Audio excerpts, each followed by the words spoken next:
A7 news Andhra.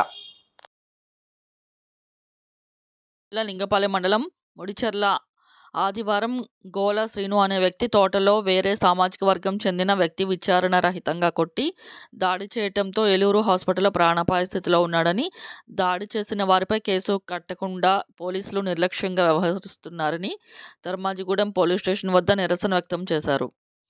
ఈ సందర్భంగా ఆయన మాట్లాడుతూ, ప్రాణాపాయ స్థితిలో ఉన్న వ్యక్తి ఫిర్యాదు చేస్తే పట్టించుకోకుండా దాడి చేసిన వ్యక్తి ఫిర్యాదులు చేస్తే వెంటనే పోలీసులు బాధితుల ఇంటికి వెళ్లి హడావుడి చేశారని మండిపడ్డారు.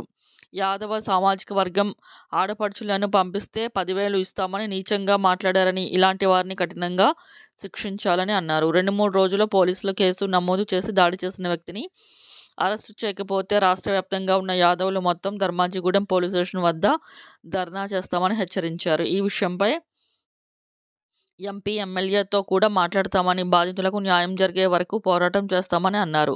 యాదవులకు ఎక్కడ అన్యాయం జరిగినా ఖచ్చితంగా అండగా ఉంటామని హామీ ఇచ్చారు. ఈ కార్యక్రమంలో యాదవ్ సంఘం నాయకులు కొండుబోయిన యువరాజు, పిల్లలు శ్రీనివాస్ తదితరులు పాల్గొన్నారు.